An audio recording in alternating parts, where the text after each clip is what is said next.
ఇప్పుడంతా డిజిటల్ యుగం. చిన్న పెద్ద అనే తేడా లేకుండా అందరి జీవితంలో మొబైల్ ఫోన్లో, టీవీలు, స్క్రీన్లు భాగమైపోయాయి. మరీ ముఖ్యంగా పిల్లలకు ఇదొక సమస్యగా మారింది.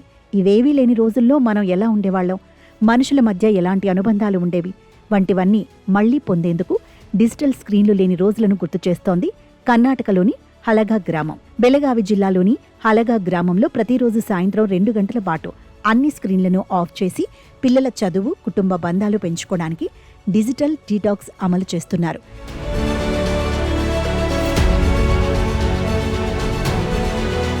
సాయంత్రం 7 గంటలకు సైరన్ మోగుతుంది. సైరన్ మోగగానే టీవీలు, మొబైల్ ఫోన్లు, ల్యాప్టాప్లు, ట్యాబ్లెట్లు అన్నీ ఆఫ్ చేయాలి. 9 గంటలకు మరో సైరన్ మోగుతుంది. రెండో సైరన్ మోగాకే స్క్రీన్లు ఆన్ చేయాలి. ఈ ప్రయోగం డిసెంబర్ 17, 2025 నుంచి ప్రారంభమైంది. మొదట్లో కొంత కష్టంగా అనిపించినా ఇప్పుడిది హలగా రోజువారీ జీవితంలో భాగమైపోయింది. కోవిడ్ సమయంలో ఆన్లైన్ల కోసం మొబైల్ ఫోన్లు ఎక్కువగా ఉపయోగించడం వల్ల పిల్లల్లో స్క్రీన్ అడిక్షన్ పెరిగింది. దీంతో చదువు, ప్రవర్తన, కుటుంబ సంబంధాలు దెబ్బతిన్నాయి. సదానంద బసవంత్ బిల్గోజీ ఆధ్వర్యంలో ఈ సమస్యను పరిష్కరించడానికి డిజిటల్ డిటాక్స్ను స్టార్ట్ చేశారు. గ్రామంలో సుమారు 8,500 నుంచి 12,000 మంది జనాభా ఉంటుంది. వారిలో 2,000 మంది పిల్లలు ఉంటారు. 2021లో కోవిడ్ వైరస్ను ఓడించాం, కానీ స్క్రీన్ అడిక్షన్ అనే కొత్త వైరస్ వచ్చేసింది. దీన్ని సమిష్టిగా పరిష్కరించాలనే ఉద్దేశంతో ఈ ప్రయోగం చేశారు.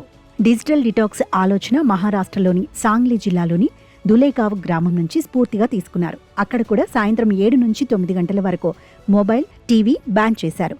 హలగా గ్రామ పంచాయతీ సభ్యులు దాన్ని చూసి రిజల్యూషన్ పాస్ చేశారు. కర్ణాటక చరిత్రలో గ్రామ పంచాయతీ ద్వారా డిజిటల్ డీటాక్స్ అమలు చేయడం ఒక రికార్డుగా నిలిచిపోయింది. ఈ ప్రయోగం తర్వాత గ్రామంలో మార్పులు స్పష్టంగా కనిపిస్తున్నాయి. పిల్లలు ఎక్కువ సమయం చదువుకు కేటాయిస్తున్నారు. హోంవర్క్ సకాలంలో పూర్తి చేస్తున్నారు. జనాలు పొరుగువారితో మాట్లాడుకుంటున్నారు. ఇళ్లల్లో ప్రశాంతత పెరిగింది. హలగా గ్రామం పాటిస్తున్న డిజిటల్ డిటాక్స్ గురించి సోషల్ మీడియాలో వైరల్ అయింది. చాలా మంది హలగా గ్రామాన్ని ప్రశంసిస్తున్నారు.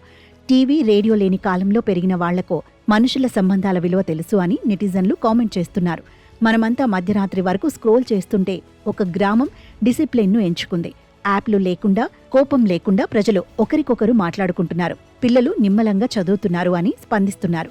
టెక్నాలజీని పూర్తిగా నిషేధించడం కాదు, సమతుల్యంగా ఉపయోగిస్తూ మానసిక ప్రశాంతతను పొందుతున్నారు.